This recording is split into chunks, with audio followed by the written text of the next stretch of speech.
Mayokun rather for doing the introductory this part, and well done to the startup grant community for putting this together in order to encourage women, right? Recognize the work of women and also to encourage other upcoming women coming up. Thank you so much for taking out the time, Ugochi, to be here. And we have some couple of questions. I'm sure you've done this a number of times, but I'm very excited to learn from you, and I'm sure every person on the call as well, they're looking for a great opportunity to also connect with you. And so we'll be having audience questions, and we'll also I have a couple of questions that I have created for you. So I took my time, did a bit of research on you, right, alongside with Mayokon. Okay, can you please tell us what led to the founding of the Safety Chick and what it is like to run such an organization? Okay, thank you so much to the leadership of Startup Grind for inviting me to this SG Women's Month event. I really appreciate it. I remember when he actually said, "Oh, we want you to come and speak." I'm like, "Eh? Why? Why do you want me to do that?" But I'm like, "Okay, okay, okay. Yes, we can do this." So thank you so much. I really appreciate. And hello to everybody joining us. I see South Africa in the comment section. I see Nigeria. It's so nice to be here. So how did I start, or what led to starting the Safety Chick? I'll be very honest with you to say that it was divine inspiration. I Mm, honestly didn't have a plan to start a business. It was really divine inspiration. okay, However, awesome. from that divine inspiration, I saw three things, or there were three things that were brought to my attention during that divine inspiration. And the first was the fact that I had worked in aviation for some years at the time, and I had seen how in the aviation industry, safety incidents are reduced to the barest minimum because of Mm, there are systems, there are structures in place. And so I just thought, okay, what if more people knew about these things? Just maybe it would reduce the number of accidents. mhm. And then also, I lost my mom in an avoidable road accident. And even when I got to the scene, and as a trained cabin crew and first aider, I knew what to do, but I was late. And people on the scene did not know what to do. There was a lot of drama that happened, but eventually, when I saw my mom, and I wanted to take the necessary steps. The people around me couldn't help me. They didn't know how to help. In an emergency, that's the wrong time to start saying, "Oh, this is what you're supposed to be doing." I always say that in an emergency, two things are important: the knowledge available and the time available. So if you have knowledge but there is no time, it's a problem. If you have time and there is no knowledge, it's also a problem. Also seeing news stories in the media, I started seeing several stories in the newspapers of families dying because of an avoidable, or maybe at a workplace, people were locked up in a manufacturing facility and there was no so all those things began to make me see that, okay, there is something here, and that's how the whole thing started. But then getting to run it is it's a lesson. You always keep learning on the go. You just never think you have arrived. It's a learning process. You keep learning and learning and learning. Okay, exciting. And I can actually relate with your story, yeah, in terms of saying the divine inspiration. And most times, yeah, that may be the case for some certain people. And I know at the work we do at Code Lab, it takes, that's something focusing on disadvantaged people within communities at Jagun as well. It takes a level of, self reliance and direction to go into that. So I can relate to an extent to what you shared in terms of safety check. Now, the next question that I have, right, is you have an upcoming product that makes use of AI? So we are hearing a lot of things about AI. There's ChatGTP, there's Right Sonic, there's just thinking about it, there's 1,001 AI tool, even though the internet is going agog with just Chat GTP, right? And then it's interesting to know that you have a product presently and that uses AI intelligence. Tell us about it. So I'm not sure I can talk about what the product is right now Okay. because we are still in the process of developing. But what I can say is that AI is very important for everybody. AI helps everybody. It helps you to do your work faster, Mm, mm, and then it also helps to fine tune your process. And so if you are able to leverage the right AI tools, because the truth is, when there are so many things coming up, there's the propensity for confusion, right? So when you identify the one that is right for your work, it really helps you to be more efficient and more effective in the work that you're doing. So what I would just say to everybody here and encourage them is, find the right tool for you. And when you mm. find it, make sure that you use it to sharpen your process, and make sure that you use it to sharpen whatever product or solution that you are working on. Okay, so interesting. And I like the fact that you angle towards the part of finding the right tool. But for a lot of people, that may be a difficulty. Why I say so is that there's a lot of information overload. We're in an era of information, different things coming up, right? And people are not able to easily find those right tools. How, from your experience, would you action startups, action people to be able to, channel their energy towards finding the right thing, the right tool for whatever they are doing, their startups, their businesses, and sorts. So for every field, there are always the thought leaders or the experts in that field. And so you find who those people are, and then what are they saying? Because usually the work of thought leaders and experts in an area is to do the research and then share for those of us who are not experts in that area. So I really believe that I don't have to know everything. I don't mind learning from other people.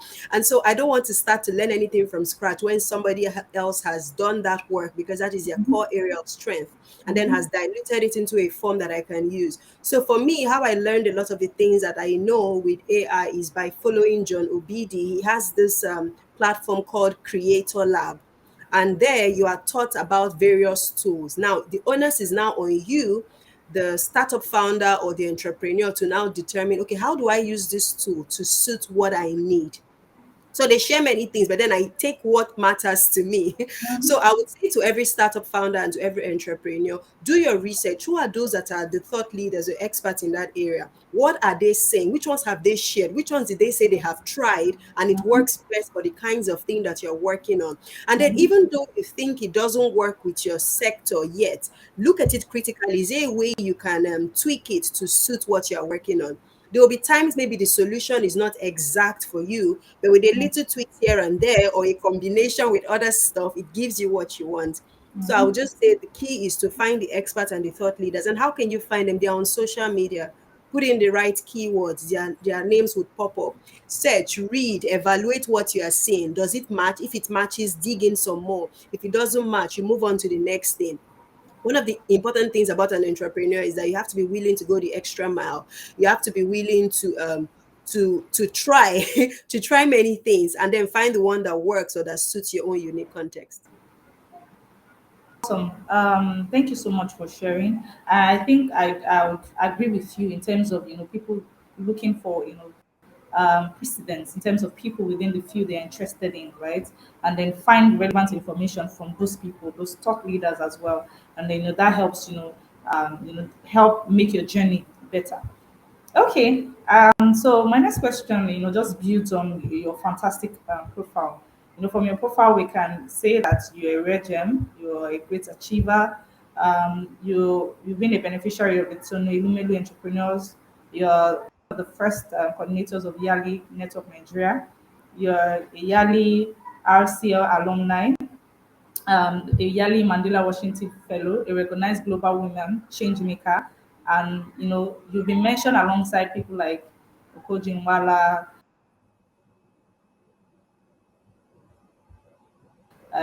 like Hijo, and then you've also been means no means meaning that they are not easy things to fight, right? Can you please tell us what drives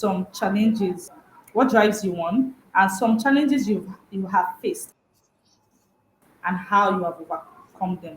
So this is like a three-in-one question. So let me take the first question is what drives you? The second one, yeah, exactly. The second is what are the challenges that you have faced? And then the third is how have you overcome them? Okay, so that's almost like an online course. Three questions in one. But okay, let's take it one after. That is not suited for this meeting. Okay, So we can have a master class later. Yeah, but let's just have like some neat bits.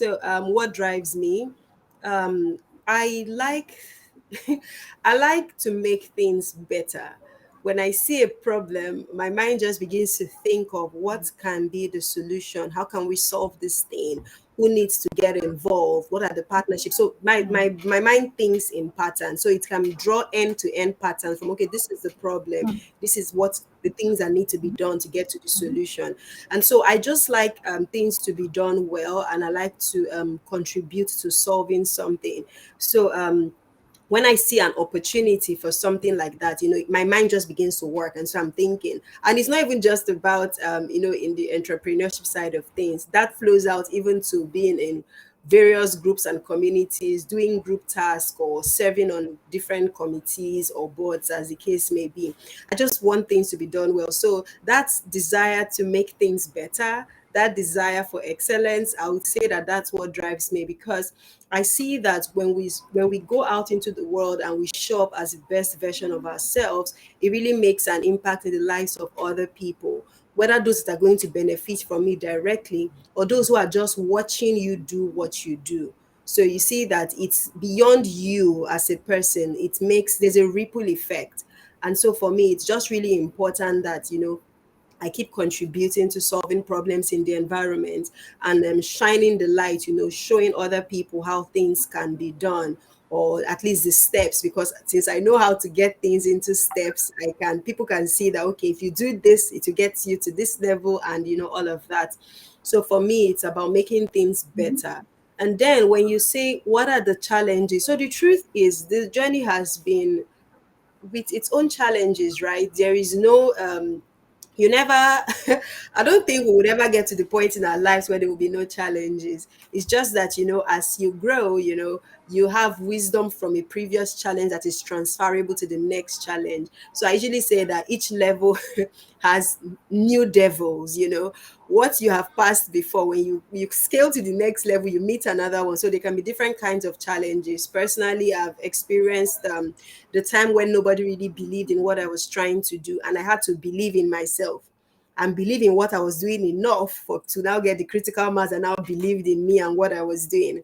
And then it got to the part of, oh, I needed funding because there were some ideas I had, or there was some target audience I needed to reach, and I didn't have all the resources to make it happen. And so that, and then there was also a time when there was betrayal. You're trying to do good work, and some people can, yeah, take advantage of, you being a good person and all of that. So each level has its own kinds of challenges. But what I always like to encourage everyone is, yes, it's okay to feel bad when those things happen, but you have to go back to your core. Why are you here? Why are you even doing what it is that you're doing at this moment? Why? And when you know why you're doing what you're supposed to do, then you need to name what exactly is the problem right now. Because the first step to solving any problem is even admitting that it exists. So this is the problem. Now, when you know what that problem is, what you have done is you have named that problem, you have named the challenge. Because when you name something, it's easy for you to now say, what am I going to do about this? But if you haven't named it, you don't even know what you're grappling with at the moment. So if you've named it, that what you are looking for, your challenge now is funding. The next question will be, okay, so where do I find funding? Where do I find the right partnerships? Is it really funding? Could it be just another kind of resource that I can get without necessarily getting the money? Do you see? But until you name it, you might not be able to solve that problem. So you name the problem, and then you begin to create steps to solving it. So because I'm a Christian, I would also pray, like, because I mean, I didn't even send myself this work, right? I got it through divine inspiration. So I would pray and, ask for divine insight, and I would make a plan and actually follow through. Many times what happens is that a lot of us, we have all these plans and ideas in our Okay. head, but implementing them becomes a problem. And so it's really important that we are able to name the problem, create a plan of execution of how to manage this problem, and then start taking active steps in that direction.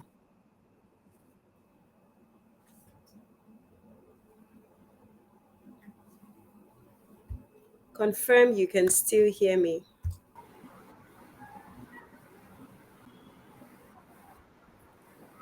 Absolutely. Okay. Yeah, Okay, so absolutely. awesome. I Thank you think so much for sharing. So, up top of my head, I know you Abel mentioned, says he can hear me in the comments section. So, and that was 11:24. So that's like right now.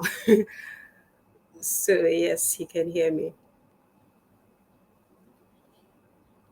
okay. So I believe probably Bukola is having issues with network. So I'm going to jump in right now. Ugochi, thank you for sharing this with us so far.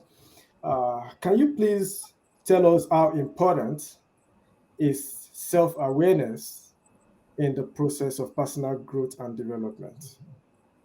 And what steps can one take to cultivate self awareness? So, self awareness is critical. Like everybody needs self awareness, because if you are not, if you don't even know who you are and what matters to you, then it becomes a problem. It becomes a problem because you are not even able to gauge what you need for your next level. You're not able to gauge, you even have what it is, or are there people that you need to work with to get the things that you need? And so, the first thing I always like to ask people, my mentor would always say that you should have a PhD in you. I mean, if nobody knows you, you should know yourself. You should know what makes you happy. You should know what you don't like. You should know what your energy drainers are. You should know what your energy enhancers are. Like me, because I know that I do a lot of brain work, if I notice that there is an energy drainer around me, there is somebody who, when they come into my life or they come around me, it saps all my energy, then I'm emotionally drained, I'm not able to do my work, I'm going to reduce your access to me. Be create. And so I know that when you are always around, it's going to affect that. So what I will do is I will reduce access, I reduce exposure time. Because the truth is, there are people that you don't have to cut off. There's not necessarily good reason for you to cut them off, but you can reduce exposure. So you just take them in small doses. You take them in small doses the way you take some drugs, right? Medicine, not the other kind of drugs. Yeah. So yes, you have to really know yourself. And sometimes people will say, okay, but how do I really know myself? I don't know how to know myself. One of the ways you can know yourself is through doing all those personality tests. Do personality tests, do a strength finder test. So there's a test called 16 personalities.com, and it's free. At least for the part everybody can access is free. Then when you need more in-depth information, then I think you have to pay or something. But trust me saying that the free one is good enough to start. Do 16 personalities test, then do strength finder so that you know what your strengths are. When you know your strengths, amplify your strengths. When you know your weaknesses is not necessarily for you to maybe go and get all the skills about that weakness, but it is knowing it enough so that you can manage it, right? And then when you know what your strengths are, you know what your personality is like, then you assess the findings. Because the truth is, you might find when you do the test, for example, it will give you something, maybe how you're going to behave in a relationship, in parenting, in career, the kinds of jobs that are more suited to you. Then you really ask yourself, does this sound like me, or this thing is sounding off? So that's where you have to apply your own critical thinking skills. So you assess it. If yes. it aligns with the kind of person that you see yourself to be, and you can see the weaknesses, so you need to ask yourself, okay, what do I do to manage these weaknesses, right? And so you also need to understand that this even though you do this personality test or this strength finder, you must review it from time to time. For example, I noticed that I had changed last year. I saw some things about myself and I said, which you have changed. And when I actually did my MBTI, oh yes, MBTI test, your Myers-Briggs, when I did it, I saw that who I was in 2016 was totally different from who I was in 2022, because I did the MBTI again last year. Absolutely. So you see why it's very important that as much as you have done it before, you must also keep on assessing periodically, because you are growing, you are not static. And trust me, if you think you are static, you are going back, you are not static. So if you're not going forward, you're not standing one place, you're going back. So you are evolving. So as you are evolving, you must also keep on knowing that your tastes are changing, the things you tolerate are changing, your strengths are improving, some weaknesses are coming up. Mm. So you have to be aware, because when Mm-hmm. you know who you are, you can easily make the right decision. So there are some things that maybe I need to do now, for example, and I know that, okay, this is not my area of strength, or I would rather not do this Mm-hmm. because I know that it doesn't align with what I would prefer to do. Then I will hand it over to somebody else because I know that that's not my core, right? But if you Yes. don't even know, you end up draining yourself and then feeling like a failure if things are not working out, when it is just simply because you didn't analyze yourself properly.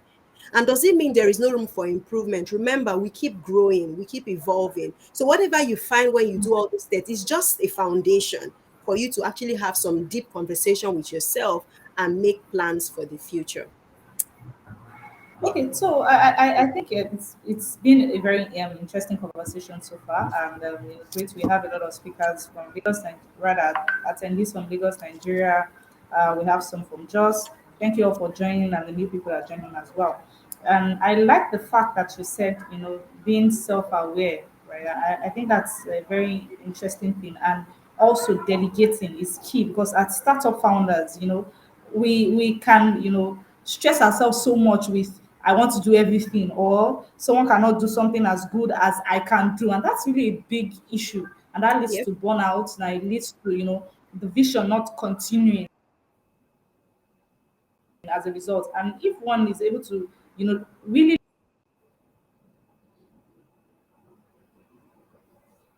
of delegating as well at the long run, so I think it's a very great insight that you shared. So far, Ugochi. Next question I would ask, before I would ask that, please, participants, if you have questions, please put out your questions on the chat. We're going to take it. Ugochi is here to, answer those questions as well, and I'm on board.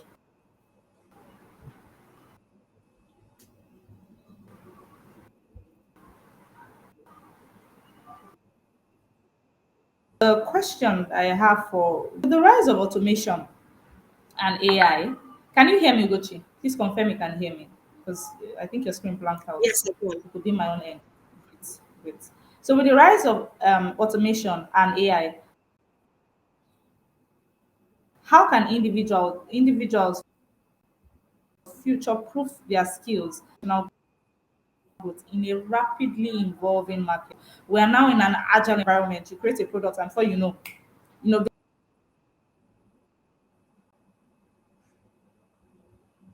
the very next day something comes up and just changes it, right?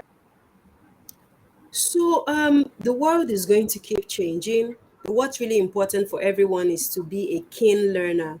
We must understand that we have to keep learning. We have to be in tune with the times. And that does not necessarily mean that you need to know everything in detail. It just means that you need to know enough to be in tune with the times. So now everybody's talking about Chat GPT, or is talking about Mid Journey, or is talking about AI. At least you need to even know what they are, that they are not fruits and vegetables. You need to know that you need to know what they are and what they can do, right? You doesn't now mean that you have to be like an expert on Chat GPT. No, you just need to know enough that this is what Chat GPT can do.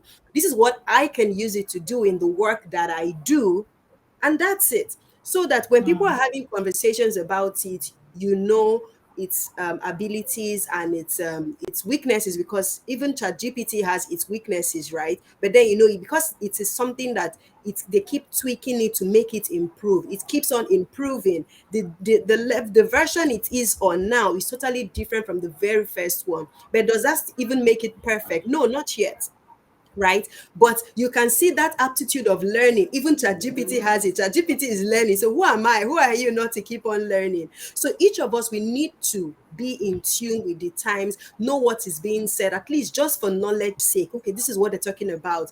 Some of us, when the Yeah. cryptocurrency thing happened or came about, we didn't up to now, some of us still don't really know what a cryptocurrency is or what it can do. That's But it's just to know enough, to just have conversations and find the one that aligns with where you are going.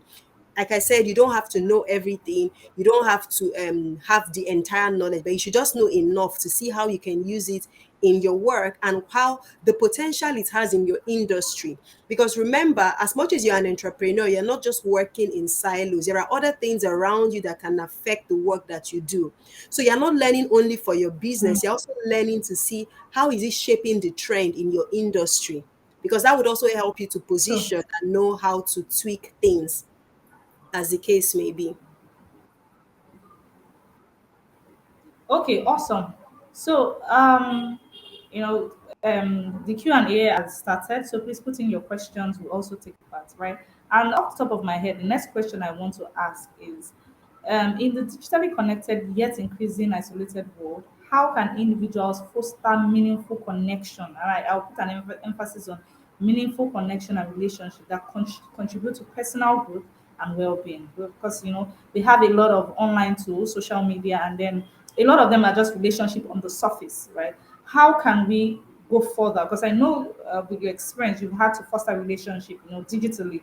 You're in New York, I'm in Lagos. I'm sure you have people around in Nigeria as well. Same thing, startup grind is in different places all over the world. So how can ensure that you incubate such relationship, and how do you do it? So there's a part of the Bible that says, "He that wants friends, let him or her show himself or herself friendly." So if you really want meaningful friendship, then it means you two should be a friend that gives value. That when people relate with you, they can feel that, oh, you really care about them. So the first thing about building a relationship is you being a genuine, valuable person. When you are, you people that are like that would also gravitate towards you because you're a person of value. You're a person that likes to build connections. So I had some friends in Nigeria before I came to New York for my graduate degree, and our relationship still continues today because we leverage the social media tools. So we do WhatsApp video calls and we chat and we keep in touch. We do FaceTime, like it's a video call so we can see each other's faces and know what's going on. And so there's this thing people say that, oh, if you go abroad, you will get depressed, you can get lonely and all of that. I've not felt any of that. That's because I have my friends. Amazing. I know how to I know how to be comfortable in my own skin. I know how to be comfortable alone. I know that nothing is missing. I know my energy enhancer, Yeah. right? And then I know that meaningful relationships add value to me. And so I reach out to my friends. Like I had a really crazy week 2 weeks ago. And so I had time on Friday last week to just sit down, rest, and sleep. So last week, Saturday, I just picked up my phone. I started doing video calls with different friends. I started from family, then I moved to friends, Mm. and we just chatted and covered up. I've not finished calling everybody because I've spaced it out. I've spaced it out, right? Like whoever I spent time, Very overwhelming. yeah, but the people that I spent time with, they knew that I gave them quality time. And so that's it. My friends are not expecting me to call Mm. them every day. They know. They can't call me every day. We are not calling each other every day. But when we connect, we really connect. Whether it's in chatting or whether it's a video call, and all of that. So my point is that we have to be intentional about the existing relationships that we have, giving face time, giving real care first before we start looking for others. And again, before you even look for others, there are current relationships in your life that you can repurpose. So your siblings can be repurposed to be actual friends to you.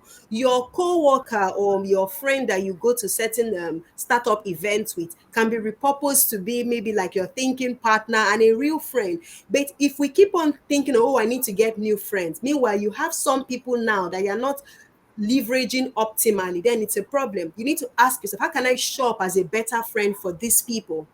And then before you look for others. Now, when looking for others, what do you do? Join communities like the Startup Grind community, right? Join communities. I met somebody virtually in a coaching my mentors coaching community. We met, I think, 2019 or 2020 before I even came to the US. We built a relationship first digitally. And then when I came to the US, I've had to go to Boston like twice now to go visit. And when I go there, she really takes care of me, makes as I'm just like a guest, I'm well taken care of without stress or worried about anything. But that relationship started digitally and we kept in touch, and then it's now a physical friendship. And even yesterday, somebody who met me on LinkedIn, and she said, "Oh, let's set up a chat and get to know one another." And we just had this 30 minutes call that ended up becoming almost 1 hour, just building a relationship. Now she's in Canada, I'm here, but we have started that relationship, and we hope to build more. So when you also see people who you admire or who you like on social media, feel free to reach out and say, "Oh, is it okay to have a 20-minute or 30-minute conversation with you or something?" 20 or 30 minutes is not too much, right? But it's manageable for a first time before it now increases to something else. So as much as we are waiting for people to also reach out to us, you to reach out reach out to somebody, because even me, I was telling the lady yesterday that I notice people reach out to me, that I think I need to do better about reaching out to other people, because I think I'm just so comfortable with the friends I have that I don't really go out looking, but I think I need to be more intentional about going out to look. But that's it really, build it. And so I've talked about you being a person of value. I've talked about you um Yes. repurposing the existing relationships you have, and then joining communities in order to get new ones, and leveraging social media to get new ones. And the most important thing is, when you genuinely care about Okay. people, it spills Um, over to others.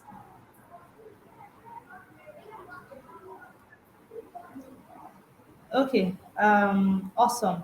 So we have, before I take any of those questions, I'll just ask this question as well. Please keep the questions coming. And yes, I can see you, students from Code Lab. These are people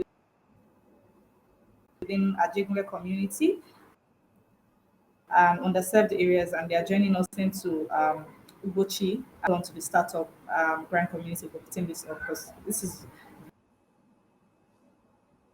that they can be better. Okay, are there any specific mindset shifts that individuals need to embrace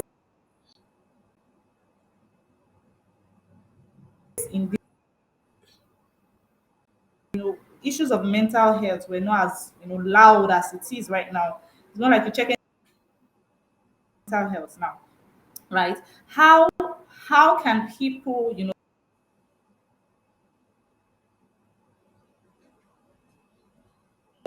have specific mindset?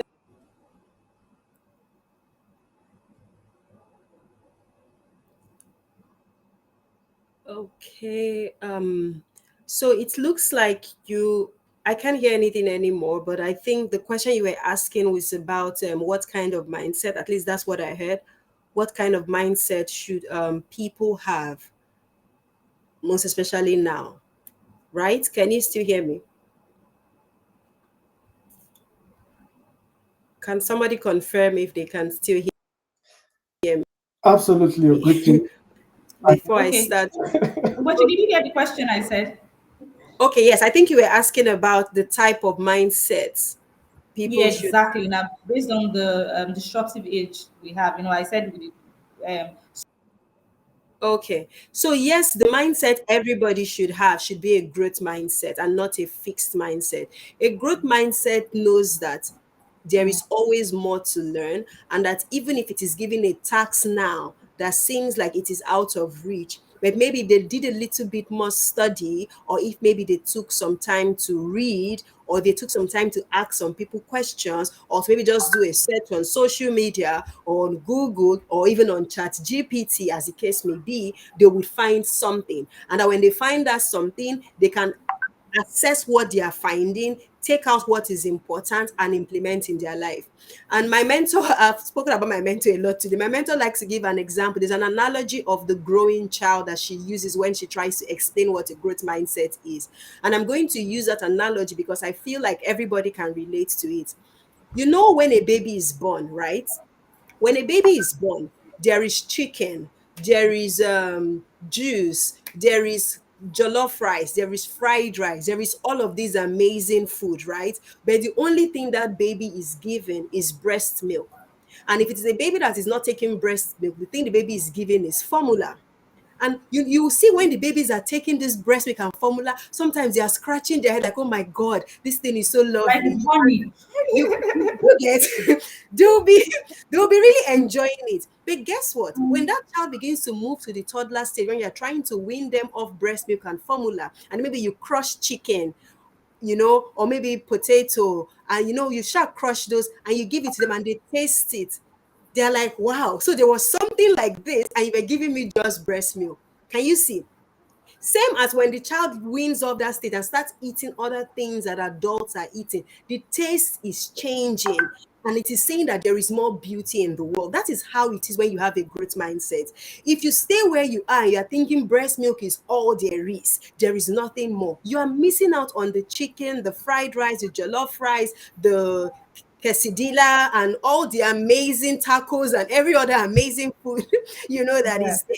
But when you see that there is more I can learn, and you come from the mindset that I don't know it now, but if I Mm. learn it, it's going to take me to the next level. I'm going to improve. It's going to make my life better. Okay. You don't feel upset when things are not working out or when you feel you are challenged, because you know that what you are learning is going to take you to the next level. Awesome, awesome. Thank you so much, Ugochi. I will go to the Q&A session, and I have one question from Yusuf Ahmed, right? And it says, "What's your best advice for reducing distraction and staying focused?" So, how do you keep on weathering the storm on this journey of startup? So you have to define what is your priority. It starts from there. You have to determine what is your priority. When you determine what your priority is, you build your life, your schedule around your priority. But then you keep space for other things, but keep the main thing. And you Mm, might say, it's easy to say, but you have to be the one to create a structure around it. So, say, for example, you know that you feel so lazy to do your work at home, but now you understand that you need to work when you're at home. So this is an example of maybe you're a startup founder, but you have a 9 to 5, and then you have your business on the side. So the place you have to actually do that, your business, is when you are home, not when you're doing your 9 to 5, right? So you need to work, but then you see that, oh, when you get home, you're tired, you can't do this, or you just want to lie down and sleep. You have to create a structure that will make you to focus on your focus. And what can that structure be? It can be as simple as setting up a workstation in your house. Put a table, put a chair, put maybe a light, put some books, so that you begin to train your mind that when your mind sits down on that chair, they're not coming to press phone. They're not coming to scroll on Instagram. They came to work. And it works like magic. Every time you sit down there, even if initially you start scribbling, you're just checking Instagram, at some point your mind will tell you that you didn't just come to sit down here to press your phone. You came here to work, and then you get work. So creating a work environment is very important. Also, if you know that your phone is your distraction, then you need to, they say the violent take it by force. You have to sort it out. So this is what I do. Personally, the only thing that rings out on my phone is a phone call. And if it is a phone call, then it means it's an emergency. Somebody's really trying to get my attention. So when I even check, if my phone rings out and I check and I see that this call that is coming, maybe it's going to derail me from the task I'm doing, I'll drop the phone and get back to it later. But many times it doesn't really happen. And many times when it's a call, I know that my attention is being sought and I pick. But you see, there is no other notification on my phone. All WhatsApp groups silence till eternity. All apps silence till eternity. When I get to Instagram, I will find out what is going on there. I don't need to keep popping up on my screen. No, I don't need that. I don't need Twitter to keep popping up on my screen. No, I don't need that. I don't need WhatsApp messages to keep popping up on my screen. I don't need that. When I get to the app, I will find out what is going on there. Until then, I focus on my focus. And I So think that's interesting. you have to find what works for you. So I'm giving you real examples so that you don't think, you don't have challenge. I have, but I'm choosing that this is how I am going to manage it. So you too, you have to choose. So identify what is the priority that you have. What are your key distractions? Because when you know what they are, you can starve them. There was something I used to do in my house in Nigeria. Then I would plug my phone in my bedroom, and then I had an office at home. So I would leave the phone in the bedroom and go to the office. So that if I'm now, when I'm working and I'm not feeling, let me check what is happening on Instagram, I will now ask myself, so you want to stand up to walk to the room because you want to check Instagram. Really, is it that important? Mm. So I will stay put. The only thing that will move me from my seat is if a call comes, and then I know it is important. Maybe my dad is calling or something. Do you see? So you have to determine your distraction and create a system that can help you to starve it. So, So like, yeah, So I think the best description for that is feeding your focus, right? And starving your your distraction. distractions. So I Yeah. think it's really awesome, right? Because this is what causes a lot of people anxiety, right? Not being able to properly manage your time or knowing what your distraction is. And I think the tool you shared or the advice you shared is really an awesome one, right? I'm sure a lot of founders within this community and people in this community will be able to make use of them. Next question is from Yusuf, and it says, "What productivity tools are you using?" So, well, it varies, right, from task to task, depending on what you are trying to do. So, I use my Google Calendar a lot. If you are not on my calendar, we are not going to happen. That's why immediately I was informed about this, I just went straight to my calendar and I put it date and time. Because if it's not there, it's not going to happen. So my I don't joke it. Once I receive an email inviting me somewhere, or the first thing I do is to go check my calendar. Is anything there? And then if nothing is there, I ask myself, do I really want to use my time in this way? Because it's the fact that my calendar is free does not mean it should be filled up with stuff. Sometimes I don't need anything to be there because I just want to sleep. I just want to chill. I don't want to do work. Yeah. So so the fact that my calendar is free does not mean I am free. I can be around but not available. Yeah. So we have to also learn that. So yes, Google Calendar is very important to me. I use a lot of journals. I do my to-do list. So, for example, we're going into a new week now. I have to, in my to do list, has all the things I'm looking at to be done in that week. And then the night before each day, I look at all of them and I prioritize number one, number two, number three. So I just prioritize which are the ones that must be done. So calendar, my journals for my to-do list. Then I use Google Docs, the whole Google Office, the Docs, the Excel, and all of that. It really helps me. Should I say put ideas? For example, Google Docs. Once an idea begins to come to my mind, I put it down there. If I want to visualize it, Canva to the rescue. Amazing template. I just need to fix in the ideas in there. Then excuse me, for YouTube, if you are the type that you're trying to read a lot of books and you don't have so much time, there's a YouTube channel called Productivity Guide, or mixing productivity something. It summarizes books for you so that maybe within 10 minutes or less you've been able to get the gist of an entire book. So that also helps me to keep up if I'm trying to read some books that I haven't read. And what else again? I think many times it depends on the task. The task determines the tool I would use. But like my primary is that Google Calendar, my to-do list, and the tools that help me create documents and stuff, because I do a lot of brain work. So I'm creating documents, I'm creating PowerPoint presentations, templates, and all of that. Okay, awesome. So I'd like to chip in, yeah, and just ask the question. We're having this is SG Women Month, right? And I just want to know, like, how what is self care for you, as as women? You've already heard me mention one. Sleep. Okay. So you see, this is what I was talking about when I meant what are your energy enhancers. So because I do a Mm, lot of brain work, right?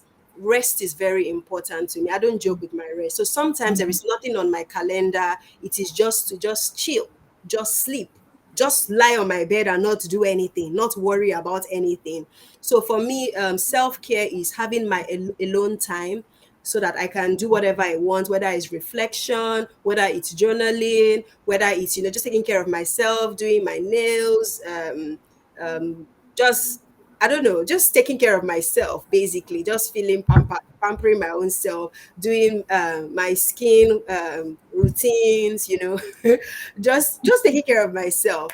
Then it's also sleeping for me, because sleeping, when I sleep, my body heals itself from the inside out.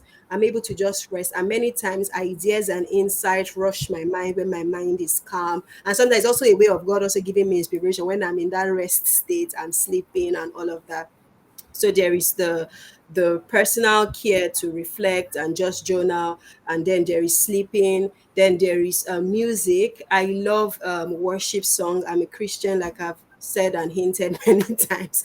I like to just sing and dance to my God in heaven, or just have it Mm. playing in my environment, just um to create an atmosphere of peace and calm. Yes, Okay. then gisting with my friends is self-care for me. Awesome. Now, why I like the answer you've given is sometimes we want to think like self care is something so distant or so broad, or you just run or travel somewhere and all that. It could be those simple things you do for yourself. And I think rest is one of the best self care that you can have. So, rushing through the questions because we have just about 6 minutes to the end of the session, and I'm going to be compressing the questions. So, Favor Broderick says, relating to the last two words on the topic disruptive age, how do we position ourselves and not be a victim? And then he also victim from pressures, friends, and work myth. And then Yusuf says, what books are you reading now, and how can you share the book? So the first one is in how do you position yourself not to be a victim, and I think this is a follow from you mentioned that betrayals, which is not so talked about, but it's something that is common, and it takes a lot of self determination to continue on that journey. So how do you position yourself better, having come out of that, and then what books are you reading? And share some. So, positioning yourself for a disruptive age is just being a keen learner. You have to be open to continuous learning, knowing that things would always keep changing in this world. And that because things are changing in this world, you can't afford to be static. If you stay static, if you stay stagnant, you are not just in one place, you're actually retrogressing, you're going backwards. Many people think, oh, it means you're staying one place. No, you're not staying one place, you're going back. And so it's just important that your mind is open to learn. And like I've said earlier, don't open your mind to learn all the details about that thing, except it is your area of interest. But just know enough to know how it can affect the work you do and how it affects your industry. Then the question about what book am I reading at the moment?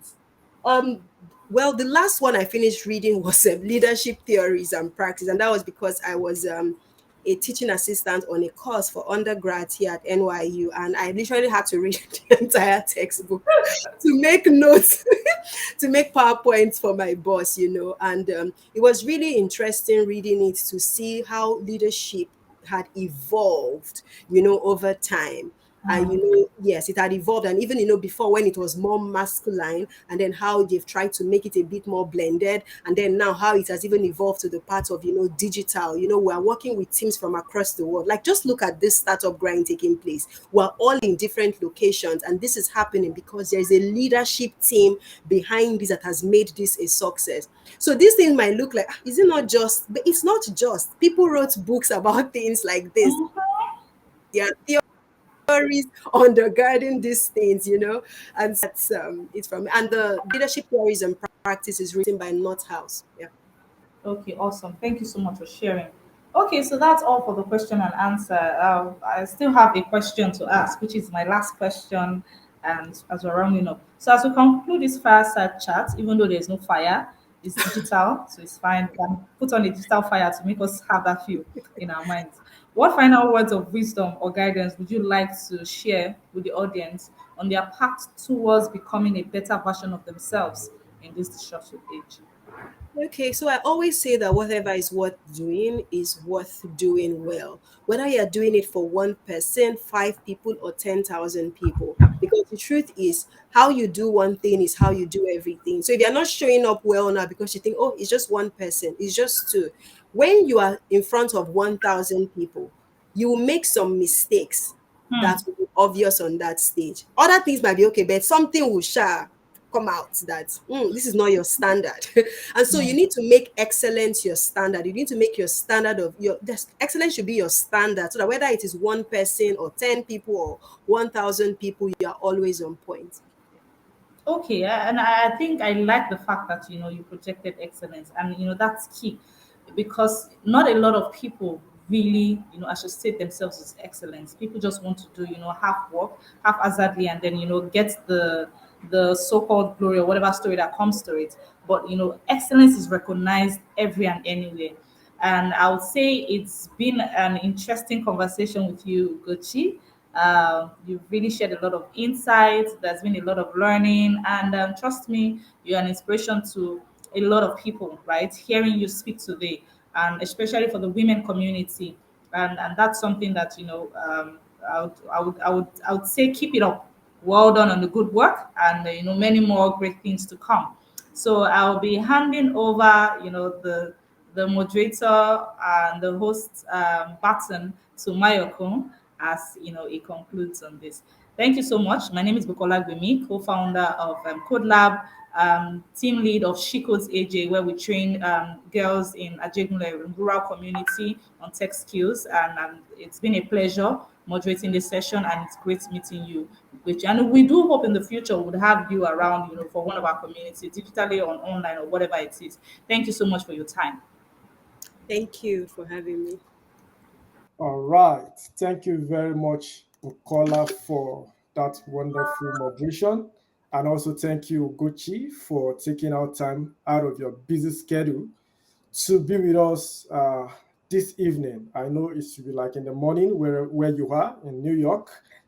Thank you for the inspiration you have shared today. You have really, really impacted our lives. I have learned so much from you, and I have no doubt that every other attendee on the call has learned a lot.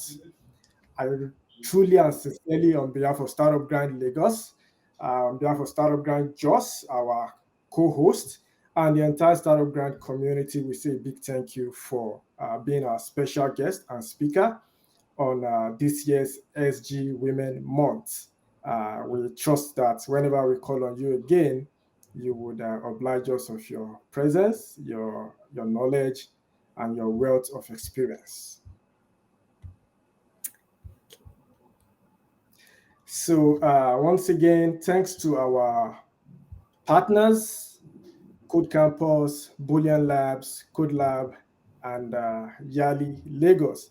And to everyone on the call, I sincerely appreciate you today. Augustine, Favor, Abel, Titi Lokwe, Yusuf Ahmed, Shuaibo, Chineye, Monera, Rhoda, Chidera, Toyosi, Greatness, Kende, Jane, Benga, Blessing.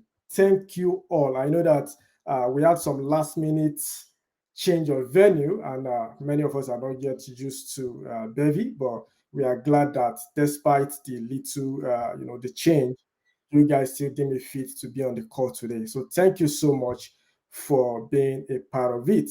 At this point, we would be calling it a wrap. Uh, the initial intention was for us to have a breakout room, but unfortunately, we can't hold a breakout room on Bevy.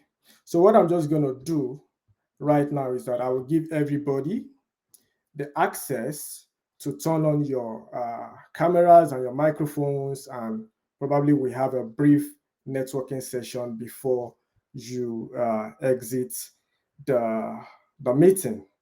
So that's what I'm going to do right now. Once again, thank you all for joining, and see you next time.